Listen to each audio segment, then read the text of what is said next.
All right, everybody, welcome back to episode 11 of Here for the Truth. Today we have an incredibly special guest for you. I've been looking forward to this one. We have Taylor Winterstein, aka Tay's Way. Little bio on Tay. Taylor is woman, wife, mother to two young sons, founder of the Australian Freedom Keepers chapter, integrative nutrition health coach, activist speaker, and all-round unstoppable force when it comes to protecting our freedom, sovereignty, and bodily autonomy. Tay pioneered Tay's Way in 2014, which originally started as a wellness blog as she began sharing her own holistic health journey, which then naturally evolved into the global Tay's Way movement. After her blog gained momentum when she became consistently vocal about why we should always have the freedom to choose what goes into our sacred bodies, especially our children's. And much more than that, Tay is a personal friend of mine, someone I would consider a sister. And on behalf of the Australian freedom community, we just want to thank you and honor you for how consistently outspoken you've been. You've inspired many. Your courage is, it's unfathomable, and you've really led the way. And you've been doing this a long time. So thank you for that, and thank you for being here. Yeah, thank you for having me. I'm so pumped. Yeah, so psyched that you're on here. Yeah, definitely.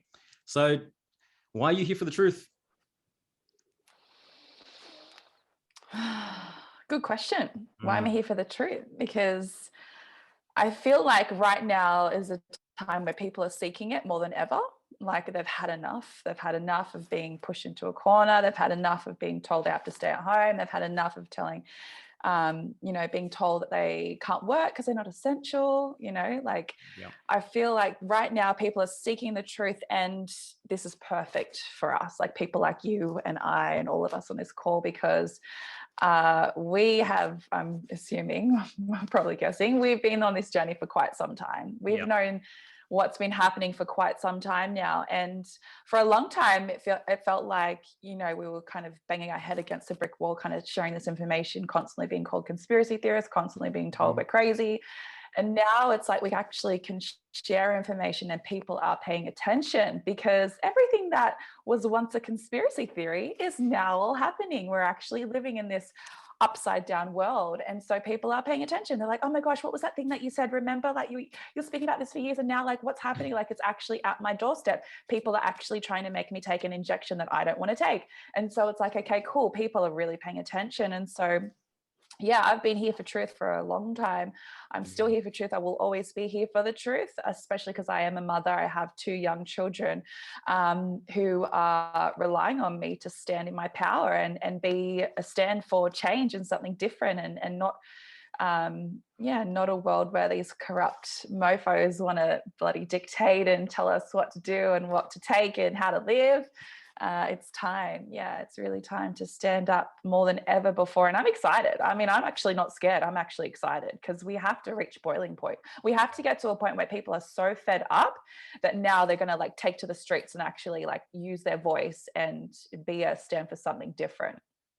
Yeah, it's like we talk about so often on our podcast, like how pain is a great motivator for change. And so there is that boiling point that's happening where people are like, are you fucking kidding me? This is ridiculous. And so I like seeing it, and I'm on the same page as you, being called a conspiracy theorist for years for speaking out on issues, especially at the beginning of last year, being like, they're gonna institute vaccine passports. Oh, you're crazy. What are you talking about? That would never happen. So here we are, but we're gaining more and more people onto our side. And for that, I'm grateful for everyone that's done their part to speak truth against power and corruption. Yeah, the tides have definitely turned really quickly. And the good thing is that what we say is willing to be heard now. It is falling on ears, because people are curious now. Those that, I've said this for a long time, but those that I thought would never ever question these agendas, never question vaccines. Vaccines were the creme de la creme of health for so long. And now, it is really crumbling apart. Babylon, to me, is collapsing under the weight of its own fuckery, and it's happening in real time, and we get to stand outside of that and watch that and be able to be like, hey, we're here waiting. If you want to ask, if you want to know more, just check in, and that's cool. Did you envision it turning in this way Did you see it coming this hard, this fast at all? I knew it was coming Yeah. for sure, because if you read into the genders, you know what they're planning, but I didn't realize it would happen this quickly. That's kind of what took me by surprise. Yeah. I didn't think that it would literally be a matter of a year and a half, and everyone, well, it feels like, you know, over the last year, like a lot of people are complying, a lot of people are wearing masks, a lot of people are just, you know, kind of just doing as they're told. And at the start, I think it was definitely like that. But now, like I said, people have had enough now. Like people are realizing, well, actually, there's no one in Australia who's died from coronavirus. There's like, I think maybe From 11 coronavirus? people. Yeah, exactly, if you even believe it's a virus. But there's no one, I mean, there's a handful of people in ICU, and literally like half the country is in lockdown. So it's like the only solution they want us to believe is wait for the vaccine or just lock down and stay at home. But I think people really needed to get uncomfortable.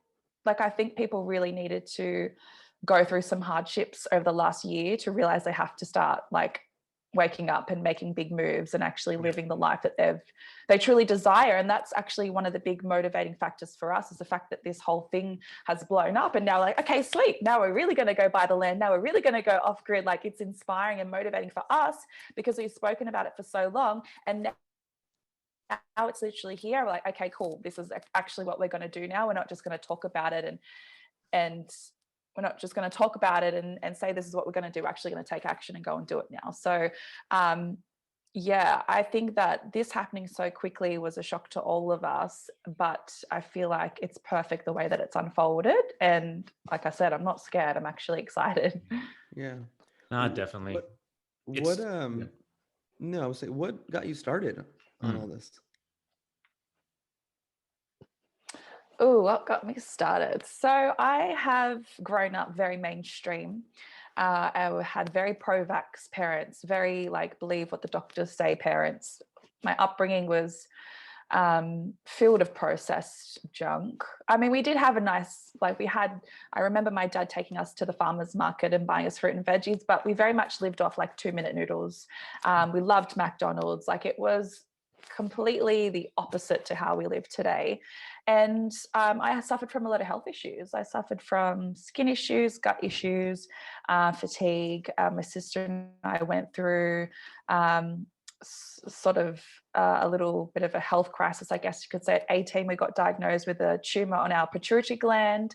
So we had to go through the medical route and go through chemo drugs and steroids and all these crazy things because they didn't know what to do with us.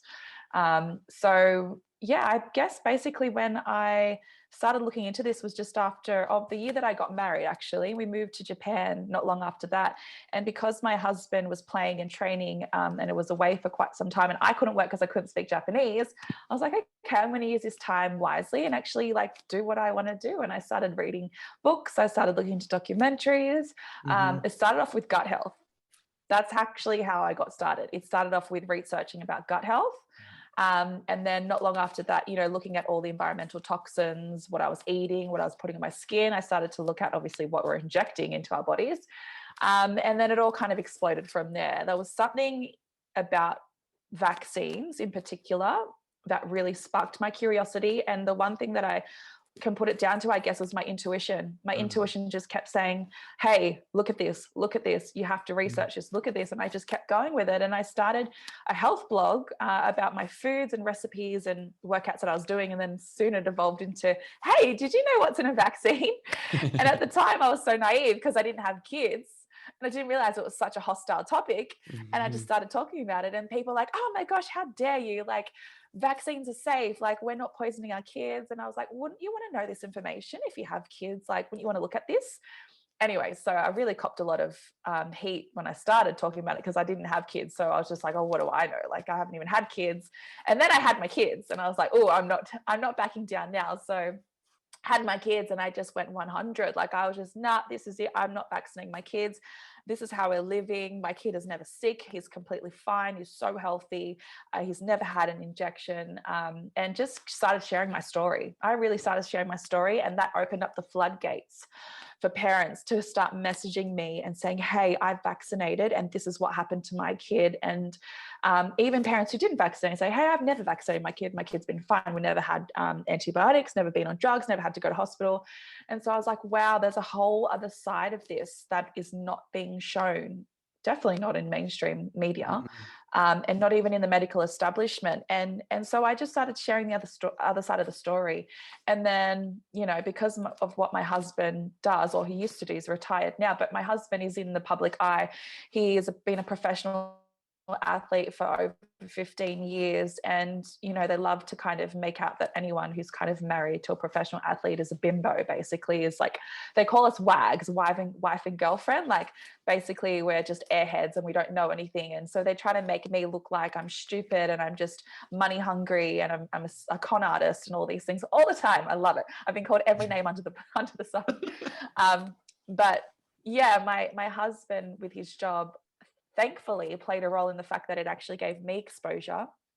It allowed me to get some airtime with mainstream media, which made my stuff blow up even more. So, I mean, it's been over probably close to 8 years now. Like, by the end of this year, it's been a long journey, and it hasn't been an easy road to take, but it's been so worth it. And I don't regret any part of it whatsoever, because even all the struggles that I've gone through has led me to such beautiful moments where I have the best community around me now. I have so many people coming to me to work with me. I have, you know, like, people I could literally go, like, when I go and buy my land, I have people who would literally come with me and start building a village with me, like actual soul connections where we have each other's backs, which is Joel and his beautiful family for me and my family.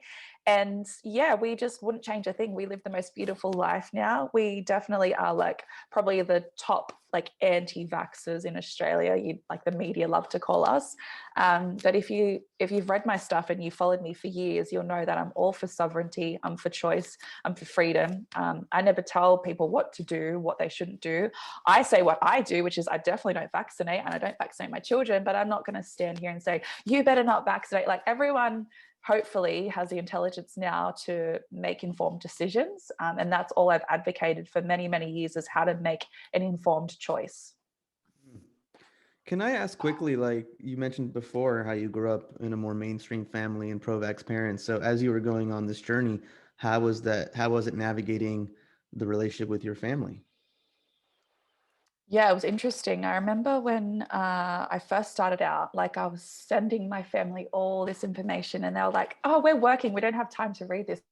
So I'm like, you have to know what's in Coke. You have to realize what you're eating, this processed food. And then when we got to vaccines, my dad freaked out. I said, I'm not vaccinating my kids. And my dad's like, no, you have to. Like, you've got to protect your kids. And even my in-laws were freaked out by it too, because they were fully pro-vax and vaccinated my husband and his siblings. And at the start, I was really triggered. I was really angry. I was like, oh my gosh, like, why don't you get it? Like, hello, it's so like common sense now, because I was on this journey, I got it, but they didn't get it as quick as I did. And so I really had to take the time to educate them and explain to them and have many conversations about how, how big the schedule is, what's in a vaccine, how, the manufacturers are liability free, all the things that all of us know. And not shortly, but kind of soon after, with these conversations and then having my kids and seeing how healthy they are, they realize, like, wow, it's actually not dangerous to raise my kids the way that I raise my kids. And now they're like, my dad is absolutely anti-vax. Like, he says that he is, and he's so the opposite, because he, even on the job site, like, my dad's a concreter. He'll be out in the job site and he'll be telling people not to get the flu vaccine. I love it. It's amazing. I love my dad. Yeah. He's the best. It's amazing to witness that. And what I love that you said is, I think a lot of us on this truth-seeking journey, I could speak for myself, is that when we first get into it, it's like we've discovered this thing and we want everyone to know, and you have to know this thing, and let me share all this information for you, and don't eat this and don't eat that. We play the food police, and then we ended up I played the food police so much. Like, I saw that you had gone to integrative nutrition. I went to INN in New York City in 2007. It was like one of the last years that they held it in person. And I remember being exposed to all of these different nutrition modalities and I'm just like sharing with all my friends and people. I'm like, you can't be eating this. Do you read the ingredients? Which is a whole nother thing that's amazing, is that people will go to the store and they will pick up every box and look at every ingredients. But when it comes to the thing that's going to penetrate their skin and the skin of their children and be injected into them, it's like, okay, whatever. Doctor tells me this is what it is. They don't even know what it is. I mean, doctors don't even know what's in them. They'll be like, oh yeah, it's an antigen and that's about it. But they have no idea to the degree. So I just think it's fascinating. Yeah, no, it definitely is.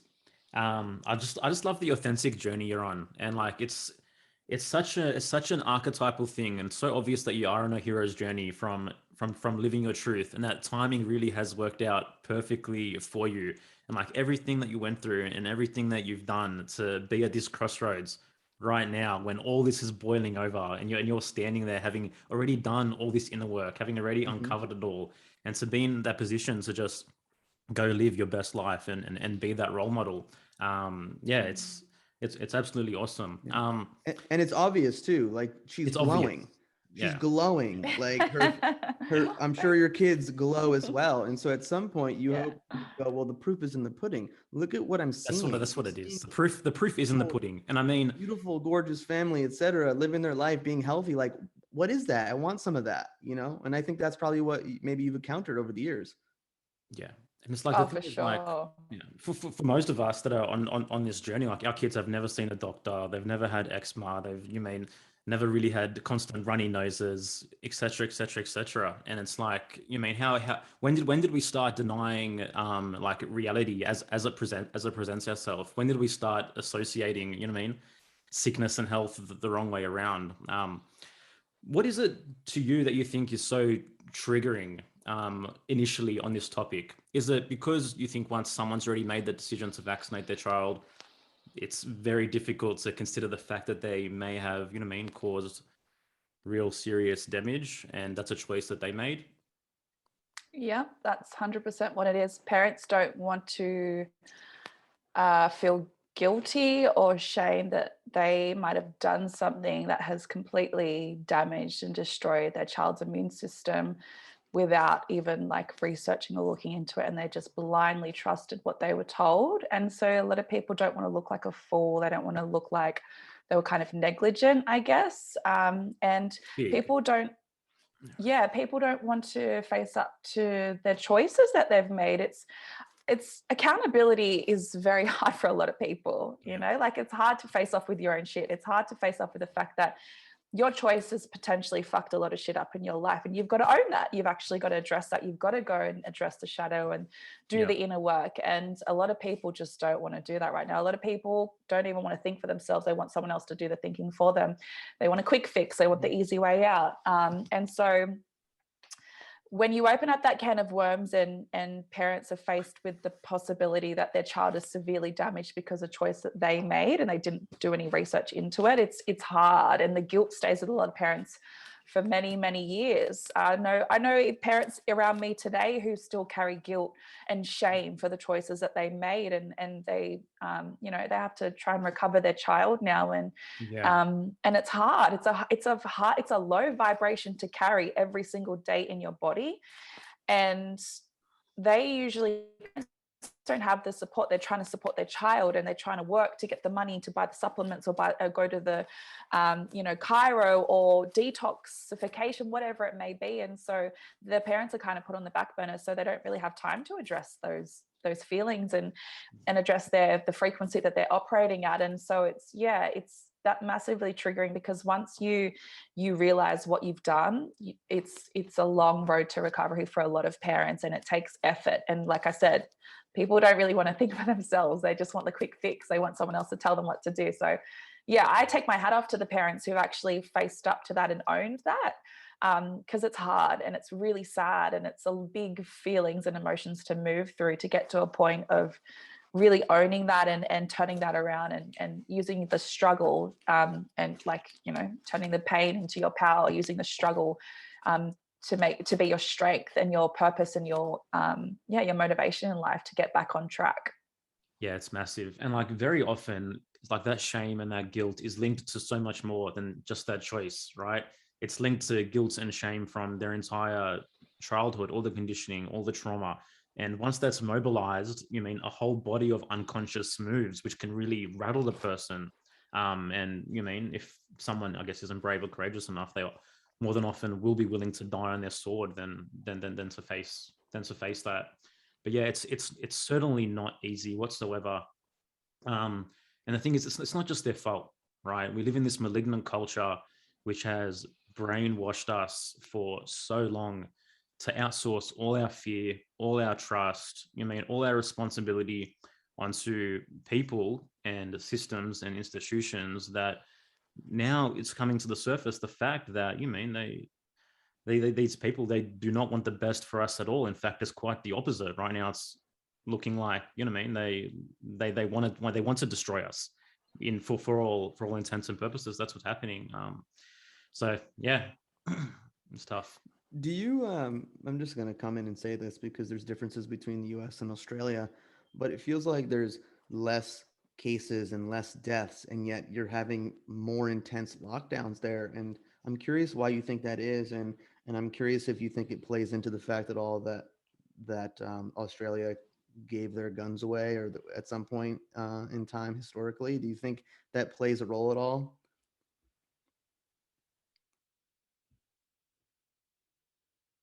Government doesn't want it. You broke up a little bit there. That's right. Go for it. Yep. Yeah, I think it definitely does. I think the government definitely doesn't want us to be empowered, truth-seeking critical thinkers, for sure, and taking concerns. And the more that I see what they're doing, I'm like, damn, like we need to go and get some guns and go live on our land and like basically tell everyone to F off. But yeah, we have, unfortunately, in our country, a lot of people are really, I guess it's not so much a bad thing all the time, but we're very like laid back, easygoing, like someone else will do it, or just, oh, she'll be right kind of attitude all the time. And I'm seeing more and more people rise up and really take back their power now, but for a long time in our culture, it's definitely been relying on an external source or someone outside of ourselves to do the thing or do the job or take care of us, or like the doctor will take care of us, or the government will take care of us, or whatever it may be. So I think now, like, people are starting to get it, especially we're watching what's going on in America, and we're like, whoa, okay, you guys, like, you've got a lot more, obviously, like cases and deaths. And here in Australia, it's basically nothing. And yet our lockdowns and the restrictions are like ridiculous. It's honestly ridiculous. Like, I was up at the beach last week or the week before, and people were wearing masks on the beach. I'm like, are you serious? Like, what happened to breathing fresh air under the sunshine at the beach with other people? Like, it's this absolute fear mongering that's taking over for a lot of people. But again, a lot of people are waking up to that and realizing, like, fake news media, they don't give us the truth. They just scare us. Like, even the tone of their voice on the media is so, like, just wants to scare you all the time. And so, yeah, Australia is a bit of a different culture. I feel like we're a lot more easy. Like, we comply a lot quicker and a lot easier. And yeah, I think that it's going to take a little while for everybody to kind of like get into their power, but it's happening. Like, it is happening for sure. Yeah, I think we were. I think we were always also conditioned that way, definitely, because we've always been conditioned to think, oh yeah, Australia's the best country. Australia is so easy to live in. Our government does the best job. Oh, what a good thing that they took our guns. You know what I mean? So we live in this kind of twilight zone where we don't question our government, because we always just assume that our government's doing the best for us, because we've always had the the conditioning that this is the best place to live. And it is. Australia's a beautiful country. But to an extent, it seems to me that there was an agenda to make us passive, because we were being primed to actually have this implemented the hardest when it was going to come. And it's not just us, it's New Zealand and it's Canada as well, from where I'm looking. Yeah, I spent 4 months in Sydney back in the year 2001 and absolutely fell in love with your country. And I remember when I was there, I kept hearing this thing. What is it, like the tall poppy? Tall poppy, is that kind of a cultural thing? So I'm curious if that plays into it. Like, don't stand apart. Don't, Whereas I feel like in the US, there's a little bit more of that like individualistic, self-focused kind of mentality that has been there. Even though like if you do stand out these days, you're called like a selfish grandma killer, which is pretty hilarious. But anyways, I was just curious if you think the whole tall poppy thing plays into it. Yeah, definitely. You see what they do all the time. They love an underdog. Australia loves an underdog. And then when that underdog gets, too successful or too whatever, then they love to tear them down. And it's definitely the case here. Like anyone who, that's why I love America, because they're so just like, fuck yeah, like really empowered. I experience a lot of Americans that I'm around to be really empowered and really just not afraid to stand out or be different. Whereas a lot of people in Australia from the tall poppy syndrome and like Joel said, our conditioning, our program, they're afraid to stand out. They're afraid to look different. They're afraid to do something different. So it is our programming and our conditioning, but I definitely think the more that we speak our truth, the more that we kind of normalize that. Like a lot of people are like, well, what's the best way to kind of, where should I start? I said, first of all, just start having the conversation. Like just start talking to people about it, because so many people are like, oh, I'm so alone. I'm so afraid. I don't have any friends. I was like, well, do you talk to anybody like about it? Like, are you speaking about what you're actually doing? Because if you're not speaking and using your voice and, opening up the energy to bring people to you and attract like your people to you, like you're always going to feel like you're alone. You actually have to start having the conversation. And once we start to have the conversation, then we can go from there. But a lot of people don't want to open up that can of worms because they're scared. Like they're scared they'll be the only one. And I'm like, oh, who cares about that anymore? Like be the only one. Be the one to show the world there is a different way, and you can be healthy without bloody medical interventions every couple of months. Yeah. And it's not random that, you were talking about how you're living your best life and you have all these amazing people, because once you do start speaking your truth, people gravitate towards you. Like my wife and I, we've been doing our thing, living our life, holding freedom gatherings here at our home. And, over the years that I've spoken out in the ways that I have, like, I just have amazing, awesome people. And the silver lining of these last 15 months, 16 months is that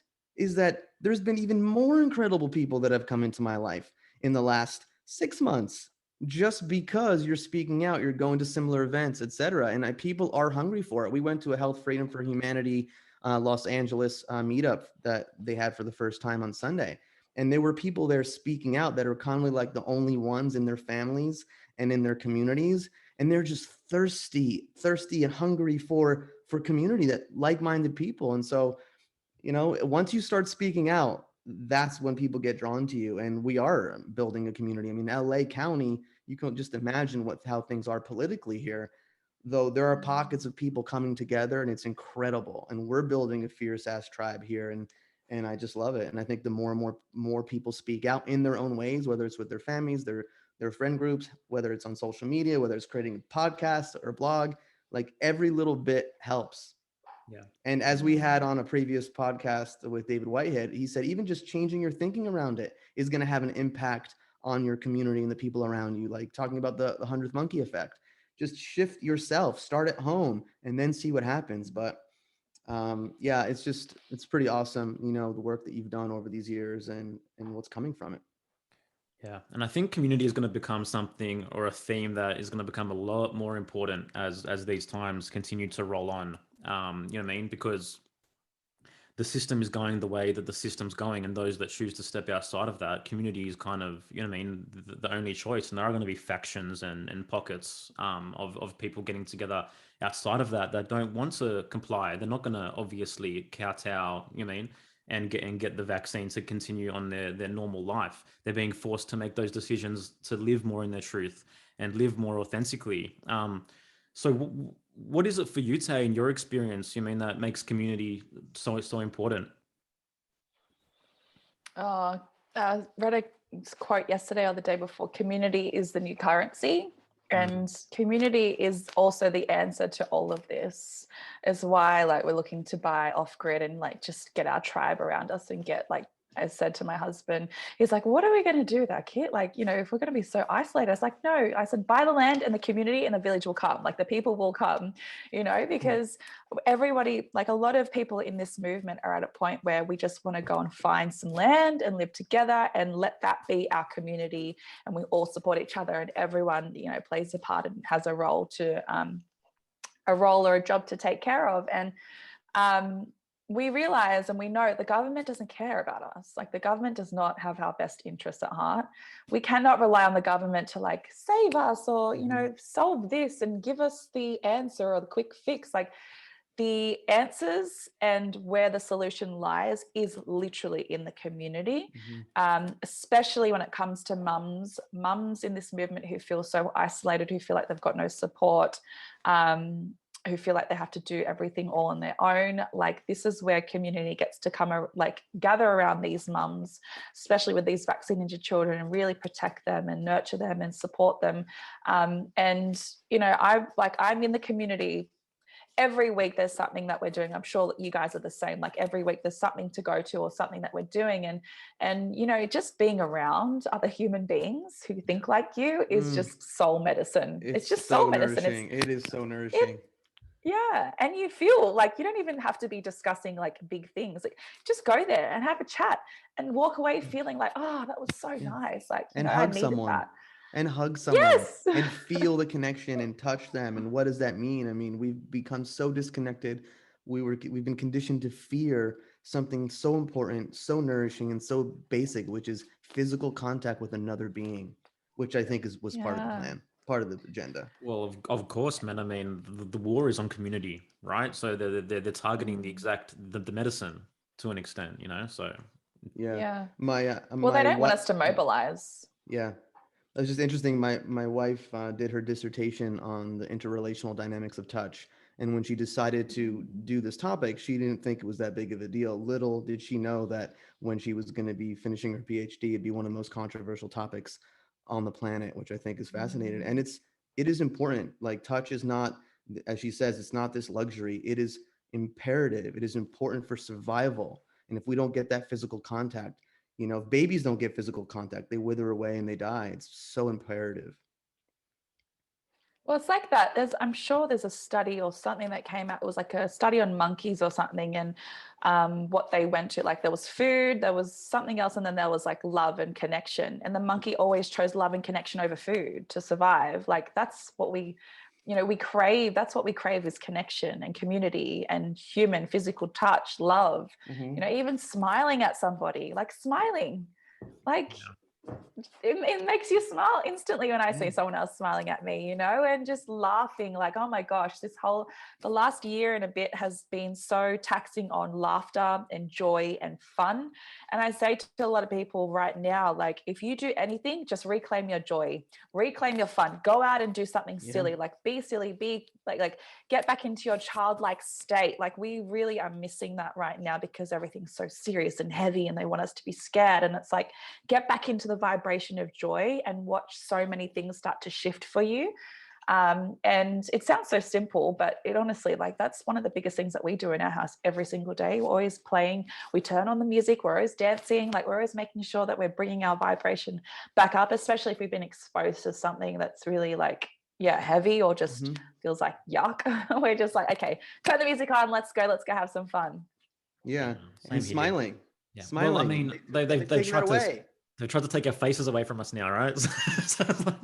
And what is that doing to the younger generations? You know, this is how children and babies and toddlers, they learn how to connect. They learn how to build empathy based on what they're looking at when they look at your face. I mean, for myself, it's difficult. You know, I have hearing issues that I've had for a long time that I believe were vaccine related when I was a child, and chronic ear infections, et cetera, et cetera. I won't get into it. But it was just, I didn't realize that I was kind of used to looking at people's lips as well as they speak. And yet that was taken away. It felt so weird. And I can only imagine what it's like for like a 3-year-old, a 4-year-old that can't connect in that way. That's the most triggering thing for me is, how do I explain to my daughters, how do I explain this reality that they've entered into? You know what I mean? Because now, you mean, my oldest, she's just, 2.5, nearly 3, and she's asking, about masks. She's asking why people are wearing, why people aren't wearing them. And it's like, how do I shelter her from that reality, but at the same time allow her to, you know what I mean, accept reality? And yeah, that's one thing that, you mean, I've mentioned before, but it's a constant work in progress for me. Just, you mean, navigating how best to do that for her. And yeah, I mean, the ultimate answer is, you mean, continue to detach as much reliance as possible on the system. You know what I mean, build our communities, get off grid as much as we can, and I guess co-create our own realities. Yeah, I like to keep it simple in my household with my kids. I mean, we lived in France last year and everyone was wearing a mask. And for us, like, I mean, my eldest is 5. He doesn't really ask me too much about it. He doesn't really say much about it. But for us, we just kind of bring it back to what people choose. So people choose to wear a mask. People choose to go and eat at McDonald's. Like we choose to show our faces, we choose to smile, we choose to connect with other people. So getting him to realize that we've always got a choice, and what we actually what we choose and what we feel is right for our own family. And we also lived in Japan as well, I have to add, because actually living in Japan, I said that at the start, sorry, but it really gave me some perspective, if I'm honest, because when we lived in Japan, a lot of people wore masks over there and there was no pandemic. They just chose to wear masks because their culture is kind of like that. And I never looked at them thinking like, what, like, you know, what is going on here? I just was like, okay, they choose to wear masks. That's cool. Like, we're not going to, and that's fine. But living in Japan showed me like,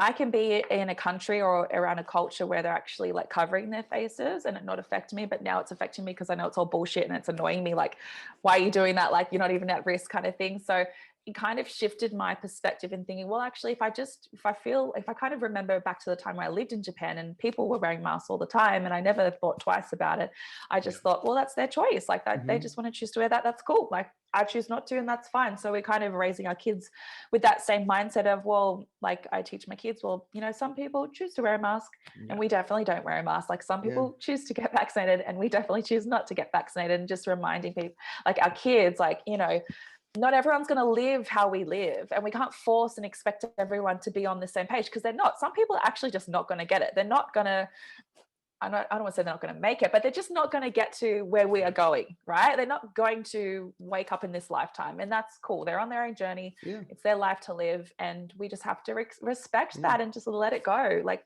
I don't want to carry that shit around anymore. It's too heavy. It's too depressing. I just want to like because like if it's freedom, if freedom is what we really want and what we're really after, then it has to be a two-way street, right? We have to allow everyone the same freedom that we want. Otherwise, it's not really freedom. But I got to tell you, it's fucking hard. It's so hard to like walk outside and just see everyone living this lie, living this illusion, and just oh man, it's not easy. Well, and seeing children masked up at the grocery store, you know, because again, based on what we were just talking about, to me, it feels like it's a form of child abuse. And you know, the whole Japanese thing, 100%. that's one thing, but our choice is being taken away from us. They just reinstituted in Los Angeles, starting on Saturday, an indoor mask mandate, and it doesn't even matter if you're vaccinated or not. So I wonder if this is going to get people to wake up even more, where you have these people that are like, well, I mean, I got the vaccine, I got the second shot, and like, you're telling me now I can't go in the store or my job? Like, what the hell? What's going on? You know, at what point are these people going to be like, what's going on here? You know, so. Yeah, man. Like we've said this before, but it seems just as though they're trying to take what they can get at this point. You know what I mean? And who knows where this is going to land? But like one thing that I want to bring up is where's the line in the stand? Because you're right, it is a very heavy thing to carry. So like, where's the line in the stand where it's like, you know what I mean, how can I sit here and allow, you know what I mean, all my rights, my sovereignty, everything to be completely diminished, and at the same time, you know what I mean, kind of let go to that extent to be able to release that weight and just, you know what I mean, move forward. Like, are we all in, or are we all in just serving our community? And that's one thing that I've come to realize. It's that, you know what I mean? Yeah, I'm not here to serve everyone. We can't wake everyone up. And I guess let's just uplift those people that have already, you know what I mean, put a toe into the river and are willing and ready to see. Yeah, and it's exhausting. It's exhausting to try to wake up people that don't want to change, and also don't want what you're sharing. You know what I mean? At the end of the day, I want people who are open to the things that I'm sharing, how I'm living, and we talked about this with Grant. It's like, where's that fine line between resisting and fighting against something old, and what versus building what it is that you want. Like you said, Tay, like, we're going off the fucking grid and we're going to live our life, or we're going to build community and we're going to do our thing. Y'all can do what you want to do. We're going to do what we want to do. And that's cool. And that's the way it should be. Yeah. Well, I was on a call with Dr. Sherry Tenpenny a couple of months ago, and she said one thing that really like stuck with me, because she was talking about how, like I was saying, we're in this pandemic now, but like what happens in the next few years when they roll out another pandemic, and like we're just going to do the same old thing, like lock everyone down again, masks and stuff. She's like, well, Tay, you don't even have to wait a couple of years. Like it's already happening, right? You can see what they're doing with this Delta variant. Like they're trying to scare everyone again. And she said, I think she said something along the lines of, where a lot of people are focused on trying to stop this train, right? This freight train that is just coming at like 100 miles an hour, and it's gonna do a lot of damage, right? And a lot of people are trying to stop that and resist and push back, which is fair enough. But she said we've got to find the parallel track to that, where we can actually start to move away and create a whole new system, a whole new world where we're not so much in fight mode anymore, and we're actually just being the solution and giving people an option, where if people are waking up at a rapid rate right now, and so they're looking at, okay, where do we go, what do we do, right? So we're here to give them the solution and the answers. And for me, I very much have resisted and been angry for a long time in my journey, to be honest. I've very much been like, F the system, fight back, this and that. But only recently have I moved into a space of, well, you know what? I kind of am just surrendering to that now, because it's just been so heavy to carry for so long. And I've tried to wake up a lot of people. A lot of people just don't want that information. So now I need to focus on the people who actually get it. Start to build the new with them, because realistically, if we're going to change things in government here, you don't actually need a whole heap of people. You really only need probably about 20 committed people who will consistently meet up with politicians, who will hold them accountable, who will mobilize in the community of like signing petitions and stuff like that. We really only need a handful of people to make change in the government. And so for me, I'm definitely focusing on the handful of people who actually want to make the commitment to show up and do the hard work and sign those things, because a lot of people say they want change, but a lot of people actually don't want to do the work to get the change. That's what I'm finding a lot in this movement as well. There's a lot of people who say they, want to have a free and safe world for their kids, but they actually don't want to take action or put the hard work in when it comes down to the crunch. So for me, I'm focusing definitely on the community, the smaller groups, what we can do, how we can mobilize in a more efficient way, rather than try to focus on the masses. Because I feel like when I do that, I'm definitely out of a resistance, like fighting energy, and I'm into a solution space, like action, like let's actually do this with our small group of what we actually can do. And don't ever underestimate what a small group of people can do, because I've seen what's happened over the years. Like, there's been a handful of people who've done a couple of things, massive waves, rather than thousands and thousands of people that show up at a protest for one day and then don't do anything after that. Like they think that they've done their job and that's it, right? There's a lot of people who actually do that. But I feel like for me and my community, especially with the Freedom Keepers, we're focusing on our small groups of people who actually are committed to doing the hard work, to doing the advocacy, the kind of advocacy that is sustainable, number one, that doesn't burn you out all the time, and number two, that actually is effective and has an impact and holds those politicians accountable, and we get face to face with. Because a lot of people are scared to even be face to face with politicians. We love to talk shit about them online, but when it comes to actually meeting them, people get scared, right? They're scared of the system. They're scared of what could happen. So that's kind of where I'm focusing at. I know it's not going to be where everyone's at the moment, but I feel like I've done I've done it a certain way for so long now. I'm trying something different, and I feel like this is way more aligned, and it feels energetically better for me, and I can carry this easier rather than trying to drag a heavy bag behind me all the time. Yeah. You brought up something interesting around, people don't want to confront authority. And I think when you're put in that position, that's when your trauma comes up to the surface. What happens to your nervous system? Have you built that window of tolerance where you can deal with that? And let's say you're driving a car and you get pulled over by a police officer or whatever the case may be, that shit comes up. So unless you've done the inner work to, one, heal yourself, to two, get your nervous system to a place where you can be in that environment and still be calm and collected and communicate what you need to communicate, it's challenging for a lot of people. So it's a signal that more work needs to be done. So what are the solutions to getting people's nervous system where they need to be for these situations that are going to become more apparent moving down? Well, one, they need to realize that it's a challenge. Two, there's so much work out there, whether it's doing somatic experiencing, whether it's doing body work, whether it's shifting your nutrition and healing yourself, whether it's spending more time in nature, whether it's building a deeper connection with your body moment to moment and knowing what's going on. I mean, people don't have a relationship with their physical body. That's first and foremost. It's like they're just running around with just like these heads and they have no idea that this thing exists beneath their conscious mind. And I think that's part of it, is just building a more nuanced relationship. Yeah. Speaking on that, Tay, you just came out of an 8-day breathwork rebirthing workshop. Do you want to talk a little bit on that and how that experience was? I'd love to hear about it. Cool. Oh, yes. This is actually perfect right now for this conversation because this whole retreat basically was doing inner child work, releasing and addressing trauma that has happened in childhood. And I feel like that's probably why I feel different now, because I just came out of a really intense, like I wouldn't even call it a retreat. It was basically a training camp. I got my ass kicked energetically and emotionally, that it needed to happen. I basically spent 8 days breathing. I mean, we breathe, obviously. When I say breath work to people are like, what do you mean? We breathe anyway. It's like, no, it's intentional breath work. Yeah.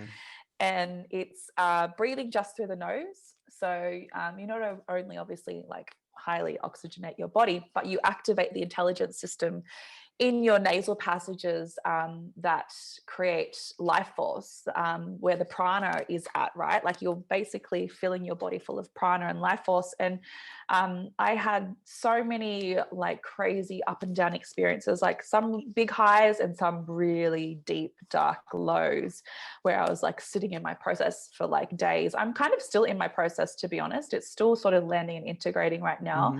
But I had to go, like, this is a thing why it's hard for a lot of people to regulate and address and kind of be in a place where their nervous system can hold a confrontation with police or an argument on the street or whatever, because a lot of us don't really want to go to the deep, dark places within us to actually shine a light and address it, because a lot of us have been through some fucked up trauma throughout our childhood. And Frank and I are not like, we definitely have had our fair share of trauma, my husband and I, throughout our childhood. And so going to this place and doing this deep, dark work, it's fucking hard. Like it's hard, like, and I do a lot of like internal work and it's fucking hard. Like it's hard for me to like really go there. So can you imagine just any random Joe Blow on the street who's never been introduced to this sort of stuff, who's just now starting to wake up and realizing vaccines are fucking dangerous, who's now like, being faced with police and being told to wear a mask. Like I get it. It's like you're up against it if you're waking up right now. But the key and the solution definitely is to start to do that deep, dark inner work and address your inner child. You have to address your inner child, because a lot of how adults show up today, we know, is like their conditioning and their programming from childhood. We know that. And I had to really unpack a lot of that stuff, especially when it comes to authority, especially when it comes to being the good girl and the people pleaser, and, like kind of putting my shit aside to make sure other people are okay. Like I'm big at doing that all of the time. And then it doesn't serve me. Like it's actually really an ineffective pattern. And this retreat was like, it was called a rebirth retreat. Basically what you do is you rebirth yourself. You go back to your childhood, you address your inner child, you unpack all the fucking trauma, not all of it, because there's a lot, but just a handful of the trauma that you can over the 8 days, to really like emotionally, somatically, like release it through your body so that you're not carrying it so much inside of yourself anymore. You're like chipping away and you're kind of like cleaning things out. Like you're getting to the sludge basically of like where you don't really like, you want to go there, but you don't really, because it's going to take a lot to kind of pull that off. So breathing every day, sometimes twice a day for hours, with no music. It's just by yourself with a couple of people supporting you. And giving yourself the space and the time to really just allow the body to release what it needs to release. Because you're right, like a lot of people live up here and we just don't even want to face what's down here. And once you face what's down here, you don't even get a choice. Like I thought I was going into my breathes a lot of the time thinking, oh yeah, this is probably what's going to come up. And then you get into the breathe and your body's like, nah, girlfriend, like this is what it is. And it's like this massive explosion of like emotions and trauma and just shit just being released. And it's like, it's intense. Like it's freaking messy as well. Like I was throwing up, I was spitting, I was screaming, all of these things. Like if someone had walked in off the street, you'd think that like fucking an exorcism was happening. That's how much the body is carrying trauma and just fucking shit for so long, not just in this lifetime, but our lineage. Yeah, things that get passed down. Has been carrying. I think it's seven. It was up to 7 lifetimes the body can carry. Yeah. Yeah. I mean, it's the storage vessel for your history, you know, everything that you've experienced in this lifetime and things passed down. And that's why it's so important just to, I mean, the mental work, the therapeutic work, talk therapy, all that, building more awareness is important. But unless you work with the body, there's something that's missing. Through breath work, through body work. I mean, it's that kind of work was life-changing for me. So I totally get it. And thank you for sharing all of that. I really appreciate it. And to me, that's the number one, the number one fallacy around the work is, as we've spoken about a number of times, is neglecting the body in that, because the body ultimately is the shadow, right? All of that is stored cellularly, and unless we get to that understanding and develop modalities or practices to allow our body to release and to flow, then of course it's going to be very difficult if you're just trying to resolve everything psychically, or the body keeps the score, that's for sure. Man. Oh, absolutely, bro. You always know. No, for sure. What do you got your ass on us? I just took a breath right there, you know. It just felt like I was talking. I'm like, well, what's going on? Like, even I started checking in as well. Every moment is an opportunity to be able to check in with that level of nuance. And here we are, we're having like this passionate conversation. And it's like, wait, am I right now aware of what's happening in my body? Like, am I aware? Oh, I'm sitting in this seat. I can notice the support of the chair. How does it feel like to be supported by this chair? You know, even something as simple as that. Can I feel my feet on the ground? You know, am I aware of like slight tingling sensations? I mean, it's really bringing in that level of intention, level of attention to what's happening. And, you know, you had mentioned like creating the space for that. Most people in their day-to-day lives, they don't create space for that. You know, they wake up in the morning, they drink their coffee, they go to their thing. They have multiple responsibilities. They're going from one device. They're going from the small internet to the big internet, back to the small internet. And they're doing all these different things. And it's just like, it's just nonstop, you know, on top of the shitty food, on top of the substances. It's like, where do you get a chance to be present? And a lot of people don't have the education. We're not learning this in school. We're not like going to first grade and they're like, all right, everyone, boys and girls, do you feel yourself on the chair? Are you aware of your feet on the ground? There's none of that. It's not part of our education system for obvious reasons. So it takes work. But, you know, it starts with education too. But what greater education than connecting with the soma? You know, and really feeling into it. And I think once a person starts making subtle changes, because again, people are on their journey, there are different paths that people are on, but once they start, oh, I'm eating healthier now. Wow, I feel differently now that I put this in my body versus that. And then that's the starting place for a lot of people, is just through food and nutrition. But again, you have to create the space for it. Yeah, you got to do something, then attune to what feels good, and then keep following that attunement and that intuition. You know what I mean? Because that's what's going to guide you. But you're right, the space is the biggest thing. People don't have generally the space to even think about this or what can I do, because their days are so jam packed from the start to the finish.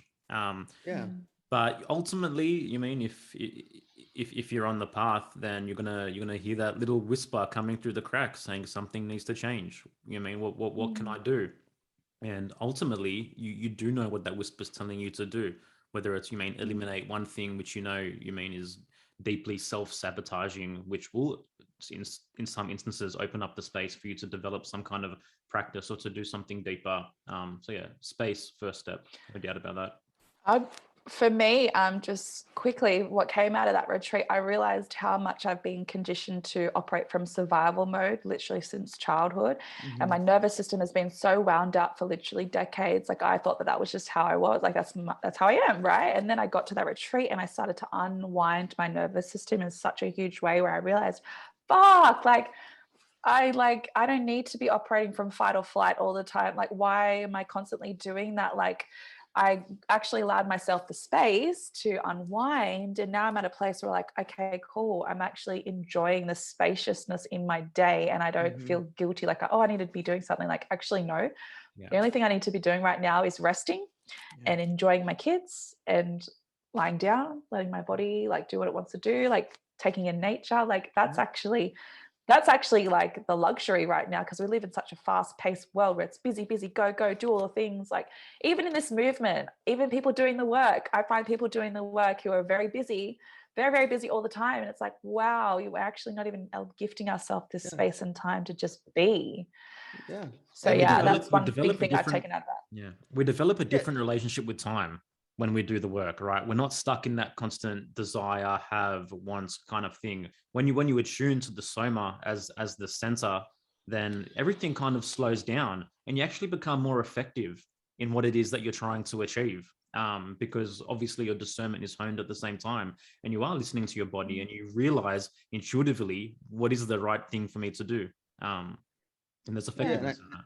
And I think too, like, being successful or being in the public eye doesn't automatically equal that you're happy and healthy and connected to yourself. Yeah. And so I think it's really important for a lot of people to do that, to find out what really matters. And because at the end of the day, do you want to enjoy your body, enjoy your life, enjoy your sense of self? That's what counts, you know, because you can go, and it's great. You could have an impact on the planet. But when you go to sleep at night, when you look in the mirror, how do you feel about yourself, you know, and how is your day-to-day experience? And what example, especially for parents, are you giving your children? Because they don't just hear the words coming out of your mouth. They tune in and they align and they resonate with your nervous system, especially those first 0 to 7 years. So, you know, when parents can really do the work to, and I say this as just hypothetical, I'm not a parent, just based on information and knowledge, is that when parents can heal their nervous system, that's going to have a huge impact on their child and the child's future development. Big time. That's what I'm finding in my own kids. They're mirroring us, and they're just like, they're doing what we've role modeled to them. And it's so nice to see, like, wow, our kids don't go to school.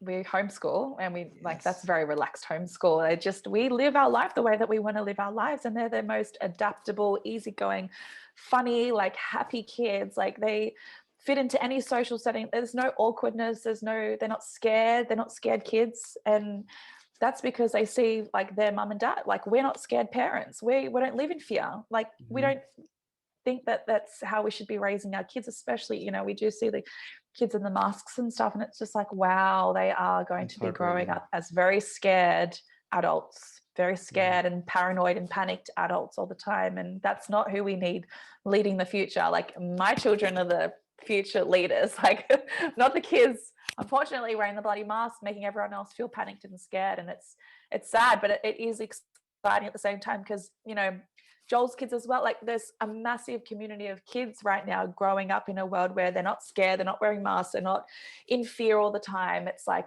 there is a wave of, like, the next generation coming through where they are the leaders, and they will, you know, do many, many things in this world that we've tried to do, maybe not as with much success, but our kids definitely will be successful when they grow up, that's for sure. Yeah, I'm excited for the future. I really am excited for what's coming, even though there's some crazy shit happening too. But yeah, I'm focusing on the positives and what we're building, what we're creating, and the community that's coming together. And that, to me, is incredible. Yeah, I think that's the overarching theme here. It's the crossroads that we're at. It's like, and it's all so interconnected, right? Because, you mean, in shifting our nervous system, at the same time, we realize that focusing on solutions now is the answer, as opposed to holding this weight that we've all carried for so long against this system and this tyranny. So yeah, it's one thing that I'm dealing with at the moment also, because, you know, I feel so much pressure with everything going on to find this, you mean, constant drive to build self-reliance and exit and detach, and what else can I do, you mean, for myself and for my family. And it's like we're in this compression at the moment, like we're all being squeezed so intensely to face all that shit and to deal with all that shit that's coming up right now. And I mean, yeah, I guess as we've discussed, not everyone is going to deal with it.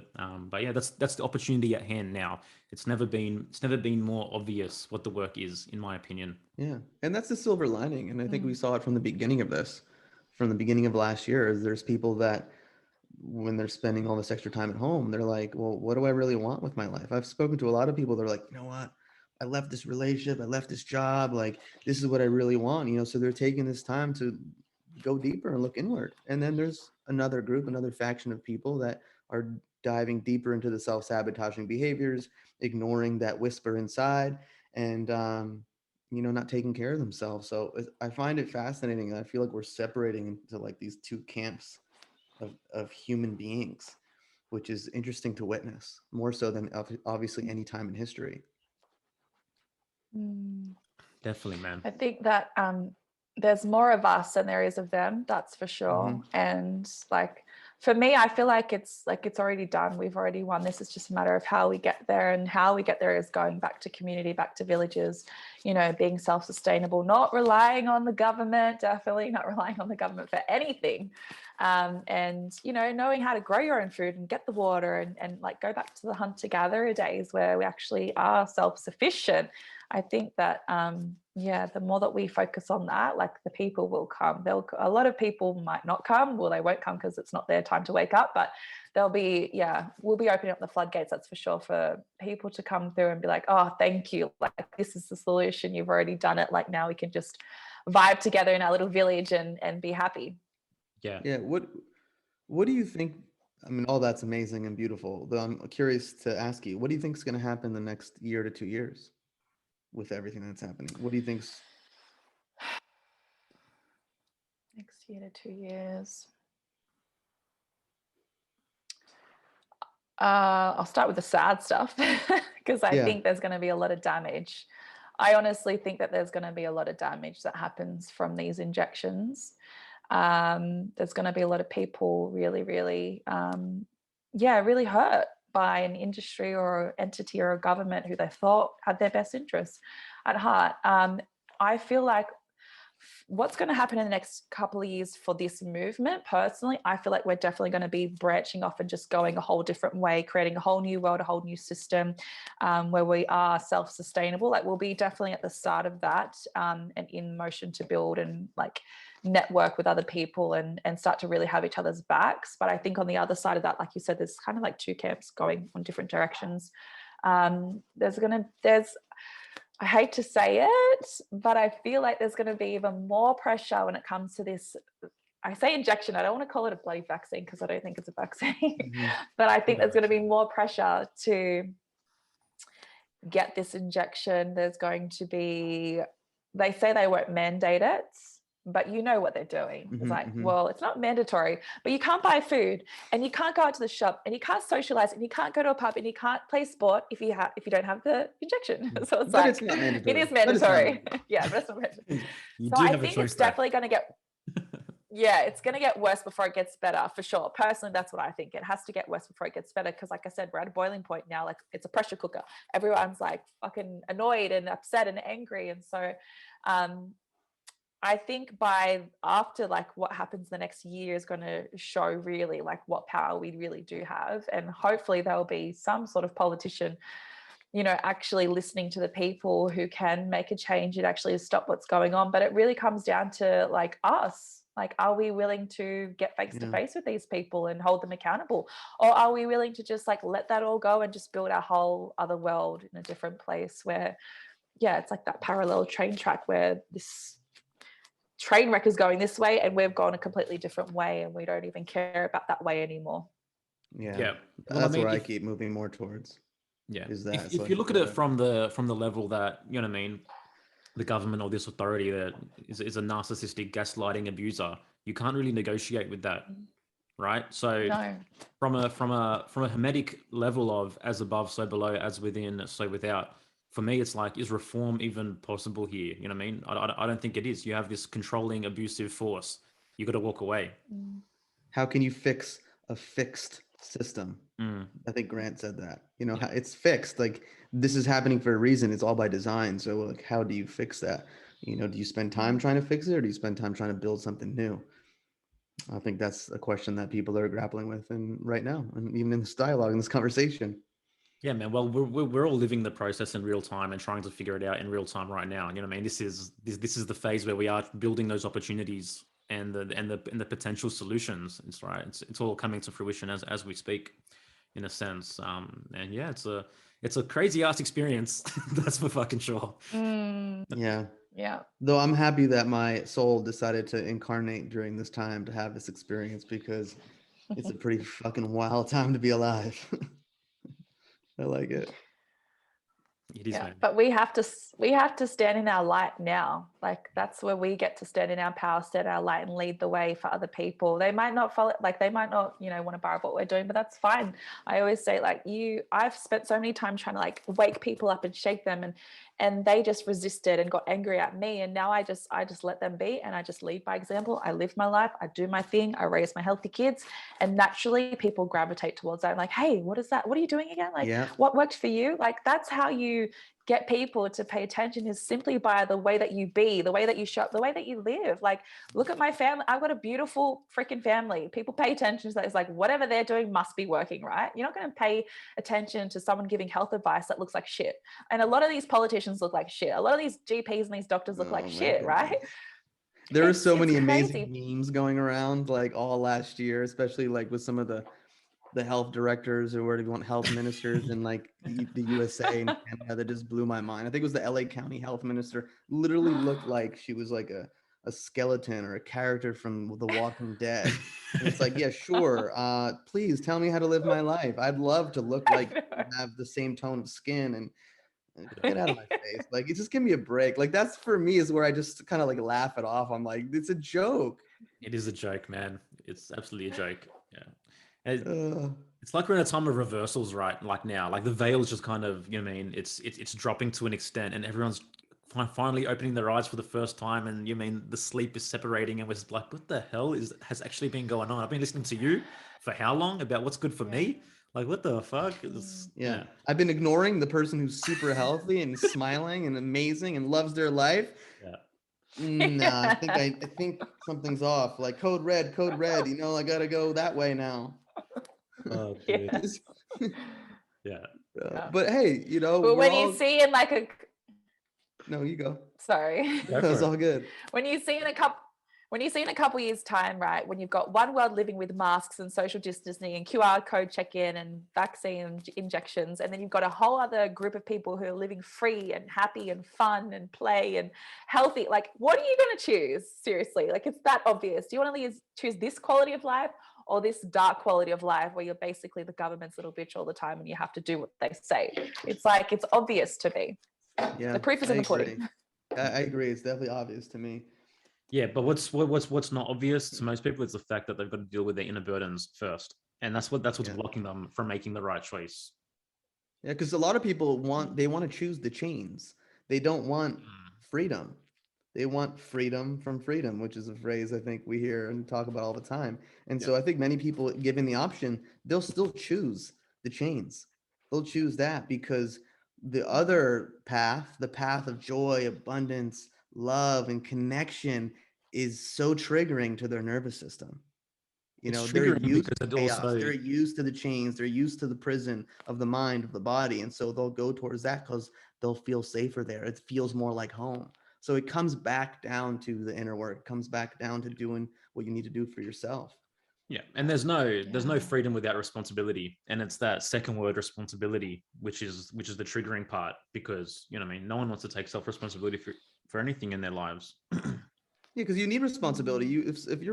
If people in your life want to move off the grid to 80 acres with you, like, yo, there's gonna be work. There's things that have to be done. It's not just like, hey, I'm sitting around, okay, everything's taken care of. I got running water filled with fluoride and a bunch of chemicals. It's coming through my sink. It's all good. Going to the doctor, give me pills, antibiotics, vaccines. I'm great. It's like, no shit, man. We gotta hunt. We gotta find our food. Damn. Yeah. Well, how can you be sovereign without being responsible? You know what I mean? And this is the choice that we all have to make eventually, I guess. Yeah. Yeah. But I feel like, for me and my family, like, that's exciting to me. Like, why wouldn't you want to be accountable and responsible for your own life? Like, I don't want anyone else to be telling me, like, I've never been like that, really, like telling me what to do. I've always pushed back against that authority. But for me, responsibility is like, great, like everything that I choose, like I'm responsible for my own life. Like if things fuck up, well, that was my choice and now I get to choose another thing, right? But it's very much, like you said, it comes back to the inner child work. Unfortunately, there's a lot of trauma, and the safe space for a lot of people is in those chains, which is crazy to think about and say, but it is. And it's how do you show those people there's another way when they're so used to and conditioned to live like that for so long?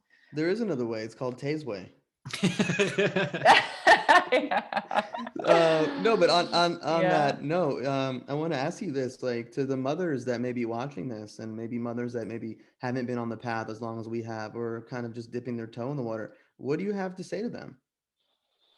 Trust your intuition. Trust your gut feeling.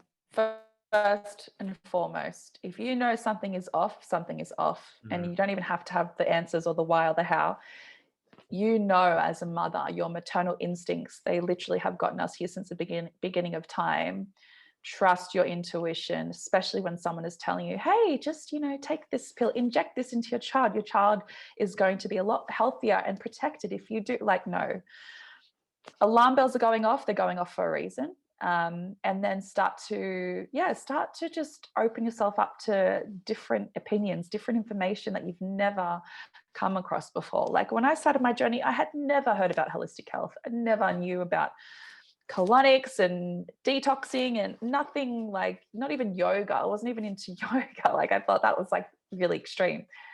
And so I think that if you're going to really like try to find a different way, like you need to open yourself up to information that you've never come across before, and keep an open mind about it. Don't just be like, oh, whatever, that's just crazy conspiracy. Actually dig deeper, like trust your intuition, keep going with that feeling.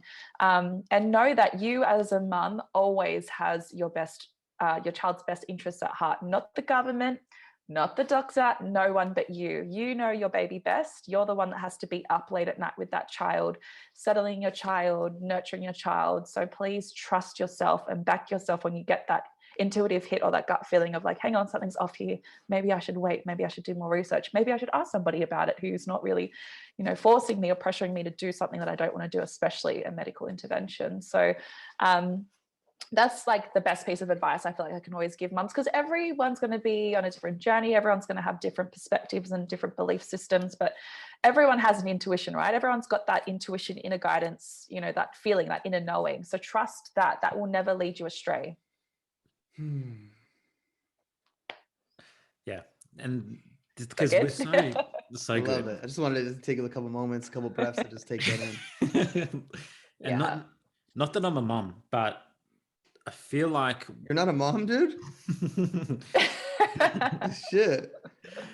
But I mean, you could like identify as one tomorrow. Oh yeah. Anyways, I feel like we're so accustomed to trying to make decisions in our head, right? But the thing is that our critical thinking faculties are so, miswired at the moment because of all the conditioning, all the programming, and all the brainwashing. So stepping out of the need or the idea to try solve things scientifically or in your head, or through the conventional means of whatever it is that you've been doing, stepping out of that and listening to the deeper intuition, which is the body. Just wanted to throw that in there because that's often what leads people to confusion, is always trying to solve it in the mind only, what it is that's best for me or best for my family. But yeah, as you've said, like if there's an alarm going off, there's an alarm going off for a reason. So ask the question and find out what's going on. Not that I'm a mom. No. But you're an amazing father. Thank you, bro. I appreciate and I think that's important, for any child, having an amazing mom. I like saying mom. I don't say that in the US, but I'm going to say mom. And a father, that they're doing their work. I just think it's incredible and it's amazing. And I have so much respect for both of you. For real. Yeah. Likewise, I just want to say a special mention to you guys as well, because I did a big post last night about the men right now. like fucking hell, it's so like liberating and sexy to see men in the shops with no masks on who just don't give a fuck. Like that's the kind of men that we need on the front lines right now. And I just like really want to acknowledge and honor you two for that too, because I know like you're playing your part in this as well. And for a long time it has been mums on the front lines, like it has been the mums with the vaccine injured children, and you know, us mums doing all the research, and the kind of the dads are just being dragged along a little bit and don't really know, but just following what their wife or their partner is telling them to do. But I really see a big wave of men coming through right now, and it's really like, it's exciting. It's like, yes, like men stepping into their power.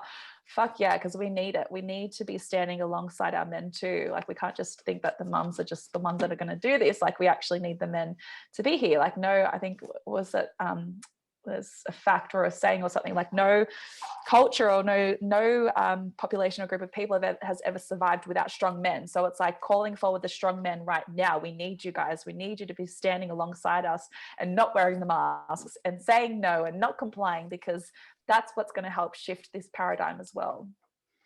Yeah, I agree. And I think, not to get too into this, but I think part of the agendas over the last, few decades have been to overly feminize men or to weaken men. Because again, if they're trying to pull something like they have the last 15 months, if we had a culture and a society of really strong men, this wouldn't be allowed to happen. No.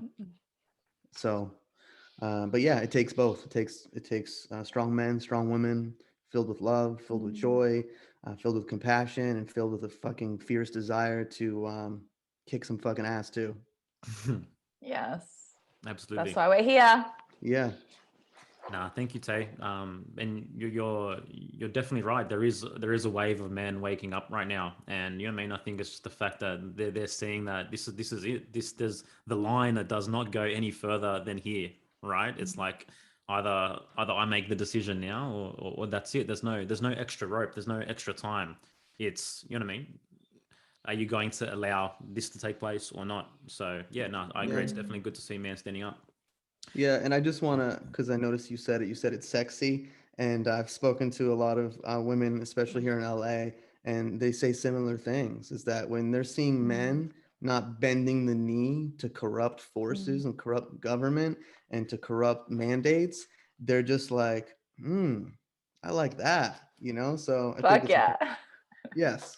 So thank you for saying that. I love watching my husband. Like, I mean, we're going around, he goes to the shops, like he'll do whatever he needs to do. And I was like, babe, did you get hassled? He's like, nah, no one said anything to me. Just walk straight through. And my husband's like, he's quite tall and big. So I guess no one would really say anything to him. I've seen pictures. I wouldn't fuck with him. but he does, it's not aggressive though. Like, it's not like he wants to start a fight with someone down at the shops. He's standing in his power with love and just joy and happiness in his heart, knowing he's doing the right thing. Like, he's standing up for what he believes in, and it's fucking sexy, man. Like, we need more men like that for sure. Yeah, when you know your truth and you can stand in your truth, there's no problem about it. You know what I mean? Because why would you allow someone that is completely disconnected from the truth to sway you, or to insinuate some kind of fear? Yeah, no, definitely. I saw this meme the other day. It was like, unvaccinated sperm is going to be the new currency going forward. Yeah. Totally. Oh man, it's amazing. But it's true though. Come on, guys. It is true. When we think about the sperm going around right now, that's like filled with toxins and in bodies that are so obese and just riddled with disease. Like, come on, like it actually is true. I know we laugh about it, but no, it's true. And not just not just the men, but the women too. Like the women who've kept their bodies free from that shit. Like, it's crazy to say. I don't know if you watch Handmaid's Tale, but I feel like that's kind of like where we'll be soon. Yeah. Or even the movie from years ago, Children of Men with Clive Owen, where there was like one female that was still able to give birth and that people were trying to protect, but it was in like this dystopian society that in some ways, I have to go back and watch it. I haven't seen it in probably like 15 years or whenever it came out. It's like we're moving towards that where, men and women are infertile, like they can't create babies because of all the reasons that you're talking about. It's like you have to build up your vitality and health. And, it's true. The unvaccinated healthy sperm is gonna be the new currency. Or is like my one And that's friend, where you'll see our community over here with all the healthy kids like procreating, and then you'll see over here like the basically people just dying and living at just a dark, heavy quality of life, if you can even call it that. But yeah, the proof will be in the pudding. You'll see what's going to happen. Yeah. And it's going to be a tasty pudding too. It's going to be good. Yeah. Yep. The real pandemic is going to be 6 to 12 months down the road with the real fallout of what this vaccine is. And it's not just the vaccine, you know what I mean? It's the consistent mask wearing as well. And everyone's immune system is being shot by these bacterial lung infections, which no doubt are going to start showing and becoming more and more prominent. And from my perspective, you know what I mean, it's kind of perfectly designed from their point of view to destroy the immune system and then bring in this injection. And you mean you got the perfect culture to and then with never ending like fear porn, you know, what does that do to your psyche, to your body, to what's going on internally? Like that has a huge impact on the healthier body as well. So it is a perfect storm. Yeah. And I saw this thing the other day. It's like it's Friday. Unless you're watching TV, then you're in a deadly pandemic. Say that again. It's Friday. Unless you're watching TV, then you're in a deadly pandemic. Yeah, exactly. I mean, I don't know. I haven't watched mainstream news in years, except what I see on like, you know, social media or clips or whatever the case may be. It's like, no, I'm going to choose my reality, which is another thing too. It's like, what are people choosing to expose their eyes to, expose their consciousness to? It's going to have such a huge impact on who they are. And so, you know, parents have a responsibility to determine what their children's eyes are being exposed to, you know, because that's where it starts in a lot of ways. So sure does. any final words that you have on this whole situation? Tell us a bit about the program you have coming up, Families for Freedom. Cool. Yeah. Oh yeah, so today's actually the last day to jump in, but you can jump in at the end of this year. We only open doors twice a year, and it actually, when I think about it, it's honestly building that community, that village, like getting us all together. But it's an online village, it's an online hub, and basically we get together. We've got guest experts who jump on and talk to our community. We've got group mentoring calls that my husband and I run, where we do breath work. We do a lot of body work, to be honest, because we're learning a lot intellectually, but we need to bring the body in as well. So those calls are very much body work. We'll do a lot of breathing, a lot of movement. And then we have what's called Support Your Small Business. So we like to have a marketplace where everyone kind of jumps in and shares about what they're offering and what they do, so we can buy from them, or, you know, shout them out on social media, or just circulate the energy and their money amongst small businesses right now, because that's another part of this solution. You can't keep putting your money into big businesses who don't give a fuck about you. Like, you actually have to pull your money, like consciously circulate your money into businesses and human beings who actually care about you and the planet and where we're going. And so that's a big part of our Families for Freedom, is a lot of us are small business owners. And so we like to circulate energy amongst ourselves in that way. And we have like journaling modules, and we have our own like Telegram channel and chat. Like, that's actually if you feel alone, like, this is where you want to be right now. You want to be in an environment and a container where people are like-minded. They've got your back. They'll support you. If you've got a question, someone will jump in and help you out. So that's kind of what Families for Freedom is. It's a monthly membership. And you get about 3 calls a month.